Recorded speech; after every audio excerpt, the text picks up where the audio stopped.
Hello and welcome to the Brutal Iron Gym podcast, where our goal is to cut through the BS and deliver the brutal truth about topics related to health and happiness. So today's topic is the cons of if it fits your macros. So this is a nutrition podcast, and IIFYM, so if it fits your macros, refers to just tracking your macronutrients throughout the day. So what people will do as a diet structure is they'll track their calorie intake, their protein intake, their carb intake, and their fat intake.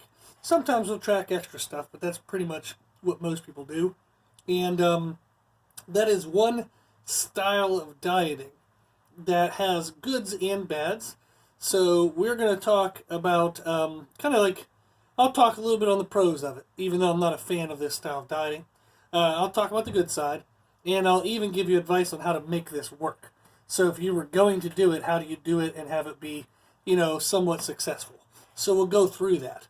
But I really wanted to do this podcast to point out why it isn't a good style of dieting, in the sense of what is wrong with this style of dieting if you want maximum aesthetics, so body composition, which means how much fat you have versus muscle you have, and then you also want maximum performance. So if you want to perform the best you can for a sport or in your training, this is not the best way to eat. And if you want to look your absolute best, so for whatever weight you weigh, you want to have maximum amount of muscle and the least amount of fat, again, this diet is not the best. Okay? So, in podcast number 41, we went over the general concepts of what makes a diet successful. So the most important components and kind of their significance. So number one, most important thing was calories. In podcast 153, we answered how many calories do you need. The second most important thing in a diet is protein intake. Are you having enough protein? And that is podcast number 33. We answered how much protein do you need. The third most important component of any diet, whether it's for fat loss or muscle gain, so whether you want to lose weight or gain weight, the third most important is meal timing. And we did podcast 249 on meal timing. The fourth most important thing is macronutrient quality, meaning what types of carbs, fats, and proteins are you eating? Are you eating the good, quote-unquote, carbs, or the quote-unquote bad carbs, and the good fats or the bad fats? That kind of answer. And we kind of have a couple podcasts for that because it's a pretty long topic, but we did 216, talks about the types of protein, number 21 talks about the types of carbs, and 29 talks about the types of fat. So those are the top four: calories, protein intake, meal timing, and macronutrient quality. So those are the things that make a diet successful. And that's actually in the order in which you need to pay attention to them. So most people start at number 4. They think, well, let me just eat healthier foods, quote unquote. So instead of white bread, I'll eat wheat bread. Instead of white rice, I'll eat brown rice. So they just change the types of carbs, fats, and proteins they're eating. So instead of, like fast food, they'll think to eating food made from their home. So they're not really paying attention to calories. They assume that that'll change their caloric intake for the better, but that's not true. They assume, actually they don't really pay attention to protein, so that's not even an assumption. So most people, if they start at number 4, they're not even paying attention to protein. And then most people don't even pay attention to meal timing. So it's kind of like most people start at number 4 because it's just easier. That's why, because it's lazy. But it's the least effective one.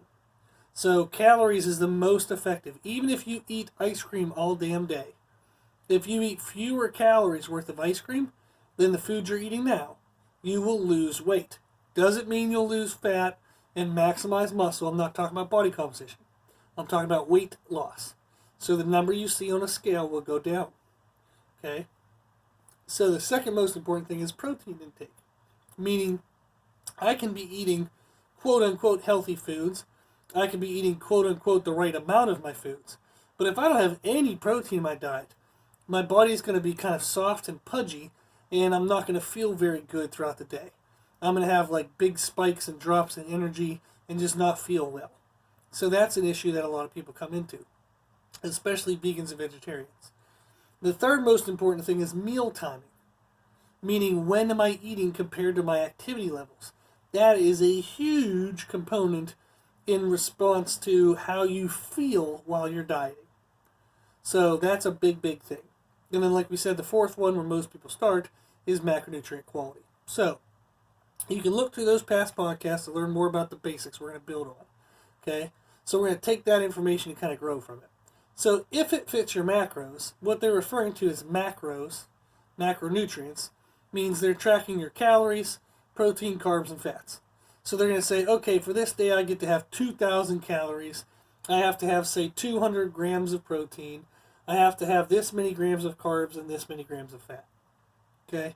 So that's what they're going to do. And some people will talk about a percentage of, oh, I get, 20% of my calories from protein, I get 50% from carbs and 30% from fat. So that's what they mean when they say stuff like that, is where are they getting their total calories from. So protein, carbs, and fats have calories, and they add up to your total calories in a day. Okay? So that's basically what they're doing, is they're saying, I'm tracking those numbers, and if I follow the numbers that I'm given by either nutritionist or calculations, that I will be successful in my weight manipulation, whether that's weight gain or weight loss. And generally that's true. Okay? Because the pros, the good side of if it fits your macros, is you're paying attention to the two most important things, which is calories and protein intake. If you control those, you are going to get control over your weight manipulation. Meaning, again, you can control whether you gain weight or you can control whether you lose weight. However, so it is a good thing it covers the first two most important components. It's a good thing that it gives you the ability to control your weight to change.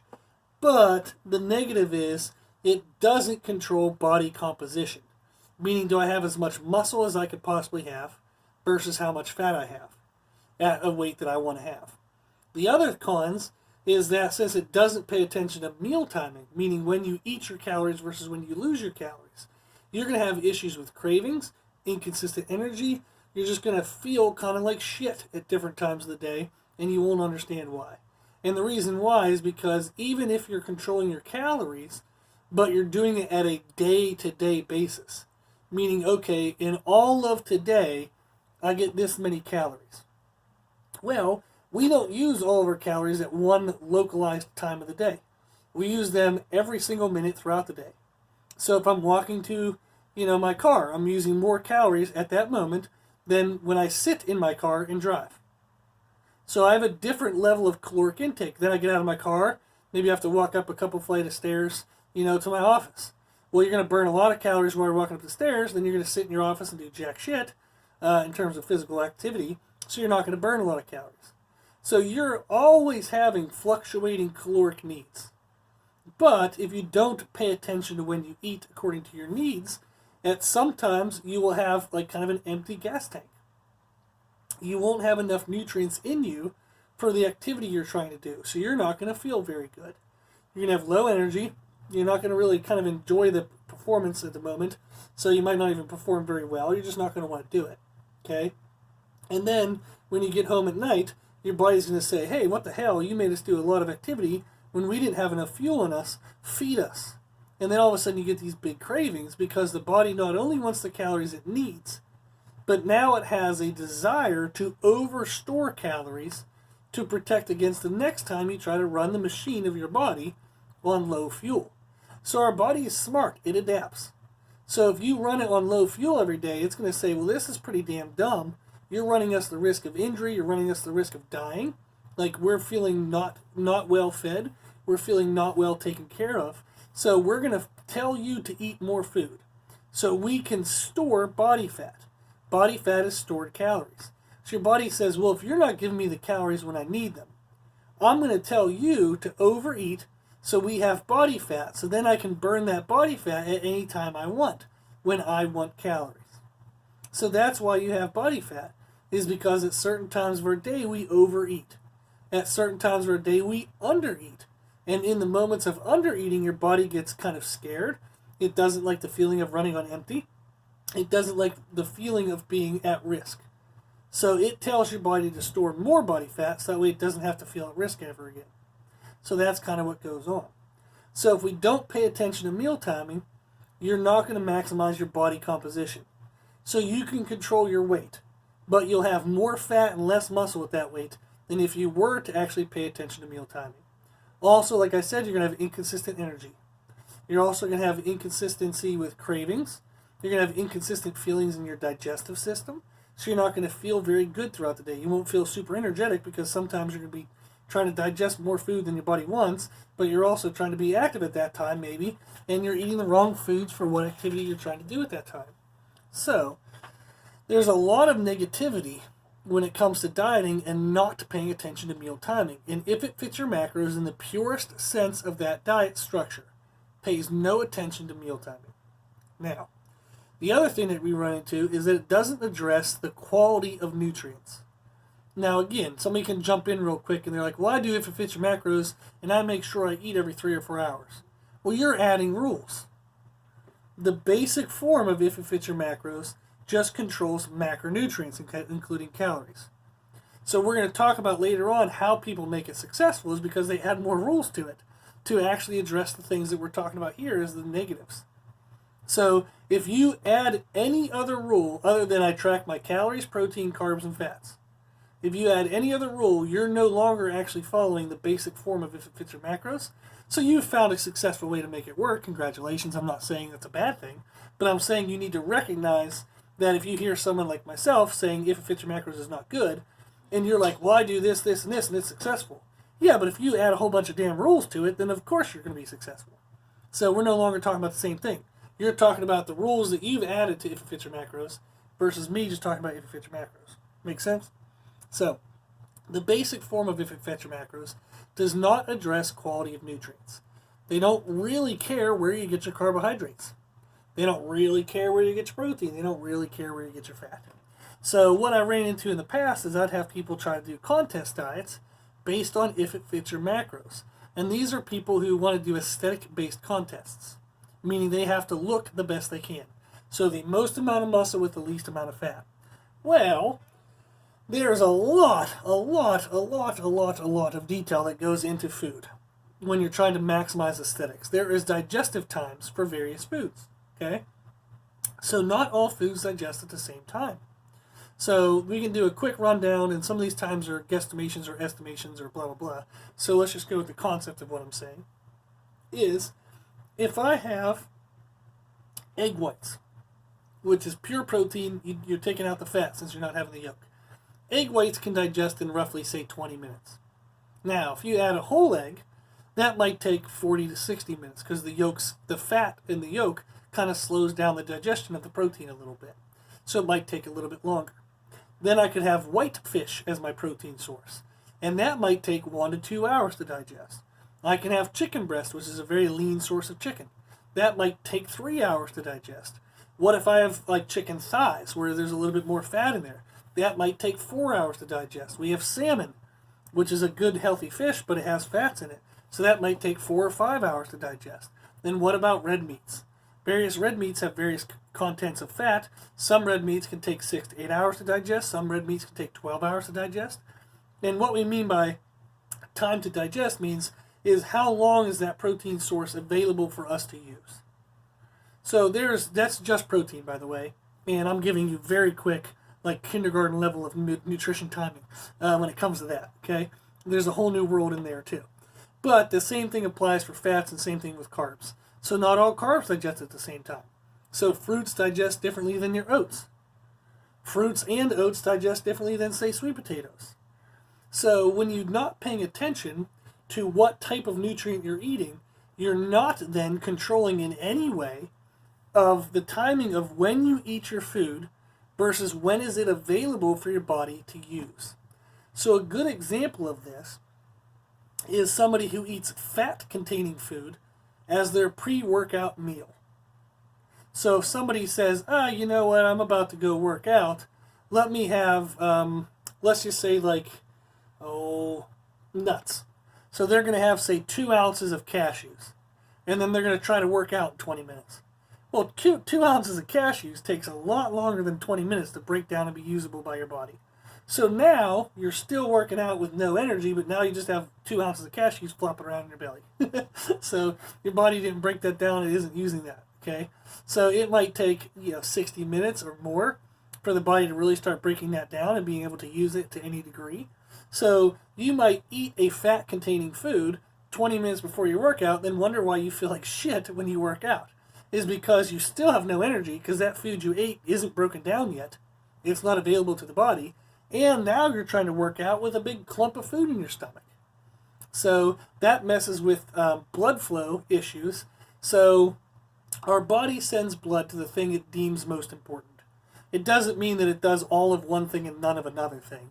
But if our body registers there's food in the stomach and it knows it's low in caloric energy, it's going to say, hey, let's send blood and effort to that stomach. Let's pay attention to that food and let's start trying to break that food down. But then all of a sudden you start picking up a weight. And let's say you try to do squats. And your body's going, holy shit, our legs are dying, our back is dying, our body's really busy right now. Maybe we need to take some of that energy away from digestion and we need to put it towards the squat. And then the body's going to go, yeah, but I need that food for energy. Yeah, but I need you to pay attention to the squat, otherwise we're not going to be able to do well. So there's conflicting messages there. So our performance hinders, or the way we feel gets hindered. Nothing really goes well because we're trying to do two things at one time and neither of them are working well. So it kind of messes things up.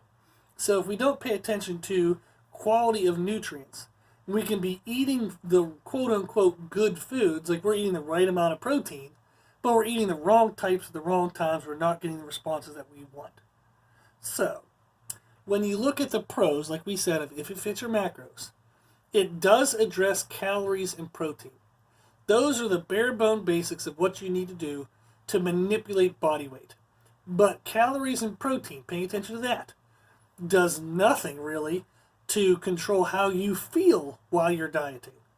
Whether you have cravings or not, whether you're moody or not, whether you feel like you have decent energy or crashing energy, whether you feel like you're working out well, performing well, or whether you don't.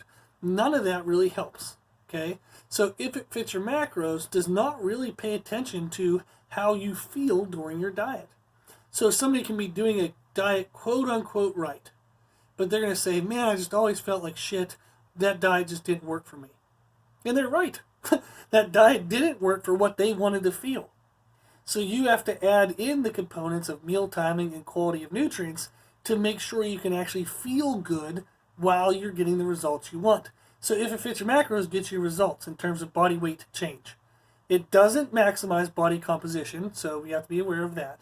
And it doesn't pay attention to how we actually feel while we're dieting, which is way more important than anything else. I would argue that you need to feel better during your diets than you actually need to kind of see significant results. And what I mean by this is people are more willing to eat in a healthy manner for blood work, even if their body weight doesn't change much, as long as that diet makes them feel good. Versus, if I have a diet structure that doesn't make me feel very good, I have kind of fluctuating energy throughout the day, I'm kind of moody throughout the day, I don't feel good, but my blood work looks good. Okay, well that's nice for the time being, but there's no way the person's going to stay on that diet long term if they don't feel good, regardless of blood work. So how many people do we know that have blood work issues? Oh, I have diabetes. Well, are you changing your food? No. Because you're lazy and you don't want to feel like shit all day. So you'd rather just eat sugar and take medicine. So you have high blood pressure. Are you changing your food? No. I'd rather just take medication. You have high cholesterol. Are you changing your food? No. I'd rather just take medication. Why? Because you want to feel good throughout the day. So why not follow a nutrition structure that actually allows you to feel good and fixes all the blood work? Holy hell. That sounds like a great idea. The downside is not many people recognize that that's actually an option. And you have people in this profession, unfortunately, who just want to make money, and they're dumb, and they haven't learned what they need to learn yet. I'm being kind of aggressive in my language, sorry. But you get shit advice because people have not educated themselves well enough to even be starting to give advice yet. So I have been personal training for 17 years. I just started this podcast last year. So I had over 15 years of experience working with people before I ever kind of started this podcast. Now, that doesn't mean that people with less than 15 years of experience can't give advice. I'm not saying that. But it is just a bummer sometimes to see when someone gives advice and they mean well, but they're unaware of what they don't know. And the advice they give is actually hurting people. Now, can I look back maybe 5 years from now and look at the advice I give today and find holes in it? Sure. I hope I learn something new every damn day. So that way I can get smarter and give better advice as I get older throughout my life. that's going to mean that sometimes I will look back and say, damn, I gave people that advice. And with what we knew at the time and kind of current research and current kind of real world experience, that was kind of promoted to be the best thing. But now we found out that it isn't.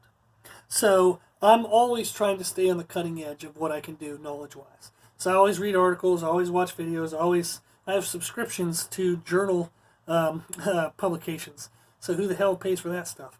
But I'm a dork, so I do it. But you have to be careful of who you get advice from. And that would include me. So I hope you vet me and put my information to the test. But you need to get advice from people who are in the industry, who are up with the most current stuff. Do not get advice from somebody who sells you something. In the sense of, we have a nutrition store here in Rock Hill, owned by Steve Wayman, called Rock Hill Nutrition. Steve Wayman is freaking awesome. I love him. He's a great guy. And he gives advice with what he knows to give advice on. Very smart dude. He's done bodybuilding shows. He knows great information. But he is somebody who has done it. He's read the research. He's done it himself. He actually knows to give advice. But you go to a place like GNC, you got somebody behind the counter who probably barely works out. And it's like, oh my gosh, try not to bash on people, but there's no quality. There's no prerequisite need, trying to think. The knowledge that someone has to have to work at GNC is minimal, damn near non-existent. So if you ask them for nutrition advice, you're going to get this equivalent of asking some random person on the street. So, is the worker at GNC a good person to get advice from? No. Now, if you talk to them and you find out they have, maybe they have certifications, maybe they have education, maybe they've competed before in various sports. Okay, well that's cool, that's good. But just because they work at GNC doesn't mean they're an expert. That other stuff gives them credibility. So you have to be careful who you get advice from, okay? So if somebody tells you, I did If It Fits Your Macros and I got great results. Okay, that's something to compare to what I tell you. Go look up other articles, go look up other experiences, and try to find it for yourself. So you might find that I have a very basics-oriented approach to nutrition because I don't think you have to get fancy with it. You just have to do the basic things right. It doesn't mean doing the basic things right is easy. The way I teach nutrition is not easy. You actually have to have dedication. You actually have to understand concepts. You can't just create stupid black and white rules that don't apply to most places in life. So you have to actually learn some knowledge, learn some of this stuff, and learn how to tweak the elements rather than just following blind rules. Okay? I went way off track there, but hopefully that was worth listening to. And I guess my kind of rant on that is to make sure if you get advice, make sure the person has some personal experience, some formal education. There should be some level of both of those going on in their history, so that way you know what you're getting told is good. Then always, always, always compare what you're told to other people. Don't take a single resource, okay, including myself. Maybe look up 10 things. Find the common thread among the 10. Maybe there's 7 people that all say this one thing. That's probably the thing that's true. Okay? So get multiple resources, find the common thread, and start from there, including taking information from me. Okay? Now, so why do people do If It Fits Your Macros? Well, hold on. I want to jump back real quick on my notes here. Is one of the other downsides to using If It Fits Your Macros for contest prep is for strength-based competitions or performance-based competitions. Just because you're eating to make a weight class doesn't mean you'll have any damn strength when you get to the competition. So I've seen sometimes people will save all their food for a day, and they'll save all their macros so they can have like cheesecake at night, and then all of a sudden they wonder why a week later they kind of felt like shit when they competed, because they starved themselves for a whole day just so they could eat shit food that doesn't translate well to building muscle and keeping your body well fueled. So they would kind of manipulate all these tactics, make sure their body weight got to where they wanted, but it didn't mean that their muscles were fueled with like a glycogen. It didn't mean that their body was coming into it with a fully recovered state from a nice slow stream of protein throughout the day. They were kind of eating intermittently. Their body wasn't maximally recovered. It wasn't maximally fueled going into the competition. So If It Fits Your Macros does not work well for aesthetic or strength-based competitions. Okay. Now, but why do people do it? So people do If It Fits Your Macros. You'll hear touted as one of the best things, and people will say like all these positive stuff about it. So one of the reasons why people do it is it's easy to monitor. There's 1,000,001 apps nowadays. When I first did it, If It Fits Your Macros, this was back when I was way younger. I had to carry around a stupid little book and look up all the numbers myself because there was no apps, there was no computers you could carry around, there weren't smartphones. So there actually were no cell phones with internet. So I'm apparently 5,000 years old. But we had to do all that shit ourselves and look that stuff up on books, and that was annoying as hell. It's so much easier now, so it's pretty cool. So it's easy for people to monitor. So that's one of the reasons why they'll do it.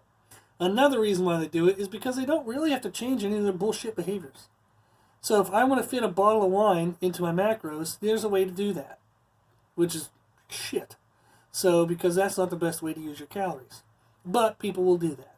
Like I said, they'll save all their food, they won't eat anything all day, they'll eat some kind of horrible dessert kind of junk stuff at night, and they'll say, I had a great day, I stayed with my macros. No, it was a horrible day. You starved yourself all day, your body ran on cortisol and stress, and then you just shoved a bunch of sugar in your face, which isn't going to help your body either. So, that's another reason why people do it, because it's easy. It's easy to monitor, and it's easy because you don't have to change your bad behaviors. And then also, people do it because they like the illusion of putting in effort without actually having to do anything. That's going to hurt some. So people like to say, oh, I'm doing that If It Fits Your Macros diet. Or I track my macros. Oh, really? What have you changed about your behaviors? Nothing. I still eat shit and I just make it fit into my numbers. So that's not good. So they get to say they're doing something while actually not doing any effort. That's kind of not good, right? But that's why people do it. Now, how do people make it successful? So when people are going to argue on this, and that's okay if they argue, I just have a viewpoint. Everybody's allowed their own opinion. Some opinions are more correct than others, but everybody has their own opinion. So why do people believe it's successful is often people will have success in it in the sense that they can control their weight. So they don't really pay attention, or they don't even know the fact that they can feel better while dieting. So they just think diets, you don't feel good, and however I felt during the diet was how everybody should have to feel, or that's probably normal. They don't realize that having inconsistent energy and being moody and having cravings is actually not real. Like, you don't have to have any of that happen when you diet. You don't have to have any cravings when you diet. You know that? You don't have to have any kind of major drops in energy. You don't have to have any major mood swings. None of that is necessary. 0%. You don't have to experience those when you diet. But people aren't aware of that. So they'll say, I got great results, and they won't know that they kind of felt like shit, and that wasn't a necessary part of it. So they'll say, oh, okay, I wanted to lose 30 pounds, so I lost 30 pounds, it was successful. Yeah, but you might have lost it under really a lot of stress that you didn't need to have. And maybe at 30 pounds change, you could have had more muscle and less body fat this new weight if you had eaten with extra rules. So most successful people with If It Fits Your Macros have added their own extra rules that relate to meal timing and macronutrient quality. So they kind of added rules to address the other top 4 components of a successful diet. The other issues why some people will say it was successful is because they have low standards of effectiveness. So if I went from really fat to less fat, I'm going to say that's successful, but it doesn't mean it's actually a really good way of dieting. So it's kind of like, depends on what you want out of it will depend on how good it actually worked for you. So if I want to step on stage and get first place in an aesthetic competition, I'm going to have very different standards than somebody who just wants to lose 30 pounds and look less fluffy. Okay? So our definition of a successful diet will be different. Okay. So if you want to do If It Fits Your Macros, how do you make it successful? Add meal timing. Okay? Again, the podcast discussing meal timing is 249. You need to pay attention to when you eat your food versus your activity levels. So go listen to 249, add those concepts to If It Fits Your Macros. Also, pay attention to quality of nutrients. And that's going to be, a lot of covered that is going to be in the meal timing one. So again, number 249. So that'll be in there as well, so you can just listen to that. Okay? So, you can do If It Fits Your Macros and make it successful. Just go listen to podcast 249 and add those concepts as well.